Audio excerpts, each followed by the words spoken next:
Bonjour à toutes et à toutes, c'est Delta Fusion qui vous parle et bienvenue sur la chaîne RLQC.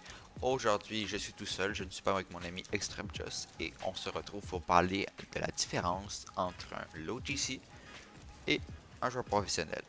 Rentrons tout de suite dans la vidéo. Alors, qu'est-ce que je vais vous parler aujourd'hui? C'est la différence, comme je l'ai dit, entre un low GC et qu'est-ce qu'on pourrait comparer à un high GC. En français, un GC qui est bas, un grand champion qui est bas et un grand champion qui est plus haut.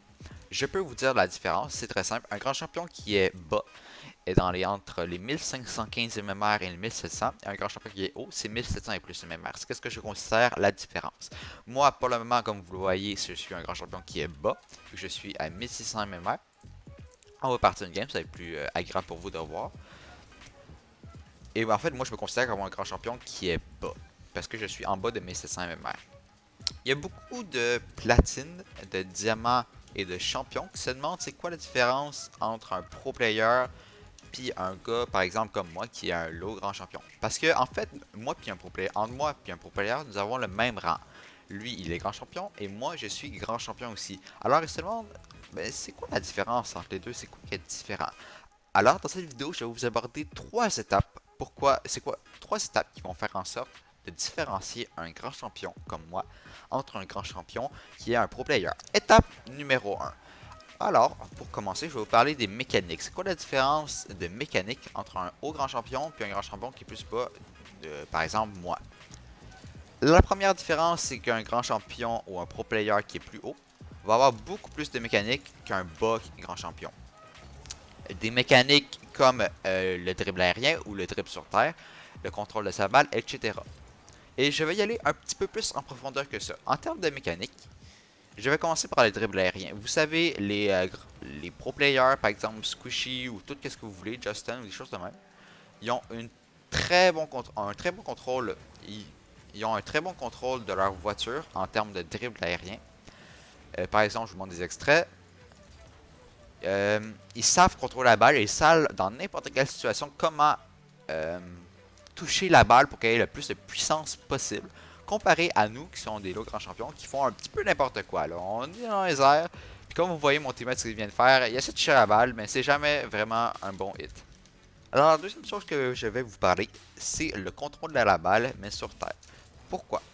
C'est parce qu'en fait, une grosse différence encore, c'est comment les pro players ils contrôlent leur balle sur terre. C'est vraiment impressionnant. On peut voir des extraits ici que les pro players ils ont un tel contrôle de la balle sur terre comparé à nous, qui sont assez genre. Je peux vous montrer un peu qu'est-ce que je suis capable de faire sur terre. C'est correct, c'est pas mauvais. Surtout pour un champion, c'est quand même bon. Mais c'est vraiment pas ça. J'ai encore beaucoup de misère, puis ben, je devrais m'améliorer. Comparé à des personnes vraiment de haut niveau, que eux, leurs contrôles sont littéralement magiques. Ils font tout avec la balle, ils n'ont même pas besoin de penser, ils font tout. Ils n'ont pas besoin comme de réfléchir, ils ont ça dans le sang en fait, ils sont capables de presque tout faire et c'est vraiment une grosse différence entre les bas grands champions et les hauts grands champions. C'est leur contrôle de la balle, comment ils sont capables de se positionner pour avoir le meilleur tir possible. Encore une fois, c'est comme aérien, plein de choses comme ça. Ensuite, on a le contrôle de sa voiture. Ça revient un peu au même. Ça veut dire c'est comment placer ta voiture pour avoir le meilleur tir possible ou comment placer ta voiture pour atterrir de la meilleure façon possible. Il y a quelque chose que j'ai remarqué puis que j'ai déjà vu dans une vidéo, je pense, de Flume, c'est que les pro players, ils ont une extrême facilité à retourner à la position de départ. C'est pas vraiment comme ça que j'aimerais ça le dire, mais ils ont une facilité à contrôler leur voiture pour que ils atterrissent tout le temps de la façon la plus précise possible pour tout le temps garder sa vitesse en fait. Un autre mécanique, ça va être la dernière que je vais vous parler dans l'étape 1 parce qu'il y en a plein d'autres, c'est le boost management. C'est comment tu vas manager ton boost soit en volant ou soit en contrôlant la balle. Et c'est ça qui fait une grosse différence entre les joueurs de haut niveau et les joueurs de bas niveau comme nous. C'est comment ils managent leur boost dans les aériennes et sur terre. Faut jamais l'utiliser au complet. Faut tout le temps en garder beaucoup dans le canis pour au cas où qu'on perde notre 50-50 ou qu'on perde notre challenge, on a tout le temps du boost. Étape 2. Maintenant, je vais vous parler de vision du jeu. Si vous savez pas ce que ça veut dire, c'est tout à fait normal. C'est un mot assez complexe. On va y aller étape par étape comme la dernière fois. Je vais commencer par la rotation. La rotation, c'est une des choses les plus importantes dans Rocket League, surtout quand on parle de 3 contre 3. En 1 contre 1, t'es le seul sur le terrain, c'est pas très grave si tu rotates pas. ben c'est sûr que ça va t'aider. La rotation en 3 contre 3, c'est une des choses les plus importantes dans le jeu. Pourquoi? C'est parce que ça va faire en sorte que tu vas laisser le temps à tes teammates de pouvoir toucher au ballon. Tu vas laisser tes teammates pouvoir s'exprimer sur le jeu. Et tu vas tout le temps être dans une bonne position pour avoir le meilleur tir. Puis pas faire des double commits en fait. Pourquoi je dis que c'est une différence entre les joueurs de haut niveau et les joueurs de bas niveau? C'est parce que des joueurs de mon niveau, même si on est grand champion, ils ont beaucoup de la misère, j'ai remarqué, à faire des rotations. Mais ils ont de la misère à, à laisser leur teammate jouer. Ils ball chase encore beaucoup, ce qui est vraiment pas bon. Si vous ball chasez, arrêtez s'il vous plaît, vous faites vraiment chier. Il faut tout le temps que tu laisses ton teammate, parce que si ton teammate est à ton niveau, s'il est environ en 1600 MR comme toi, ça veut dire qu'il est aussi bon que toi, ça veut pas dire qu'il est plus mauvais, fait qu'il faut que tu fasses confiance à tes teammates.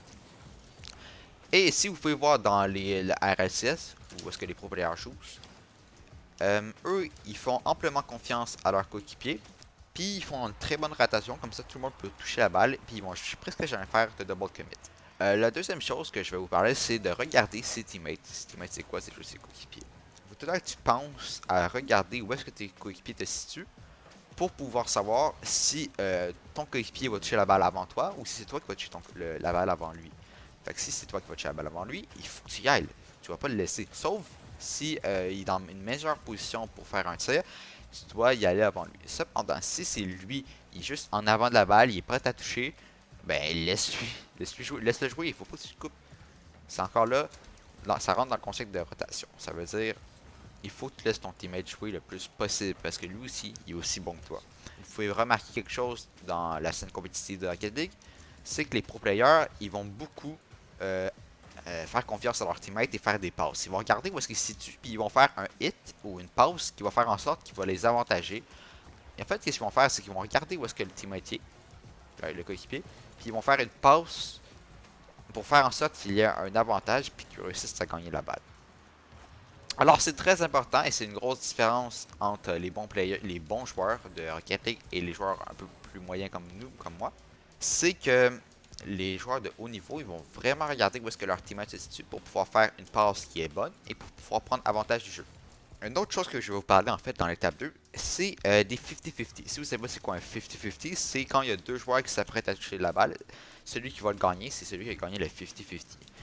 Et ça, je la rentre dans la vision du jeu parce que en fait, ça pourrait rentrer autant dans les deux, dans mécanique ou dans la vision du jeu. Mais je la rentre dans la vision du jeu parce que c'est quelque chose qui est vraiment difficile à visualiser quand tu es plus bas, comme moi. Et quand tu es plus haut, tu t'y habitues tellement que il faut que tu regardes. C'est pas que tu t'y habitues.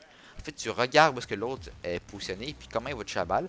Puis à cause de ta vision du jeu que tu auras améliorée, tu vas savoir comment, puis à cause de tes mécaniques, tu vas savoir comment toucher la balle, la façon pour faire en sorte que tu gagnes le 50-50. C'est assez difficile à comprendre.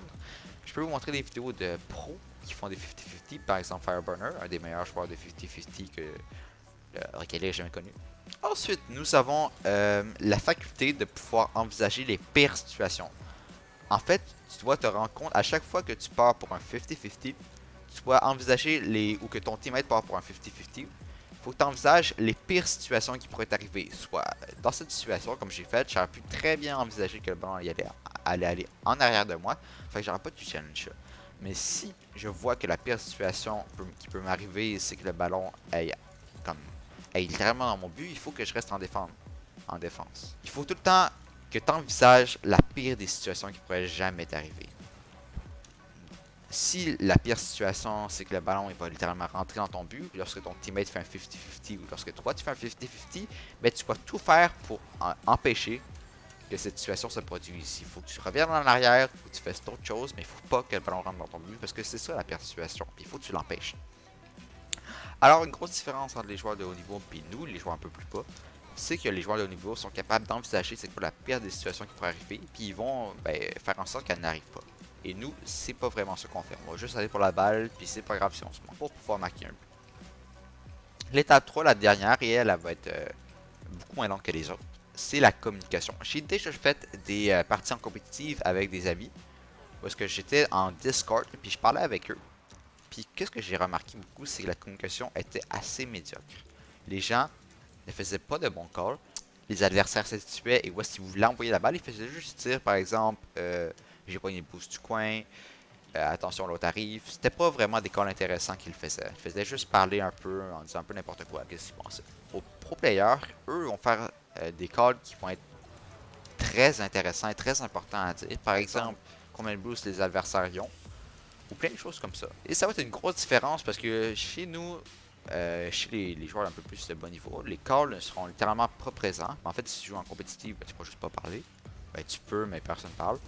Puis en fait, les calls vont être beaucoup moins présents en pro scene parce qu'on sait pas vraiment qu'est-ce qu'on doit dire, qu'est-ce qui va être utile à dire, puis qu'est-ce qui sera pas utile. Fait qu'on va juste aller un peu au hasard, puis on va voir qu'est-ce que ça nous donne. Et sinon, j'espère que ça se peut que ça soit pas clair, je m'en excuse d'avance. Je fais de mon mieux au montage pour que tout le monde comprenne ce que je dis. Puis sinon, j'espère que vous avez aimé la vidéo. C'était des infusions qui vous parlaient. N'oubliez pas, abonnez-vous, lâchez un like, ça fait tout le temps plaisir. Et je vous souhaite de passer une très bonne journée. Allez, bye!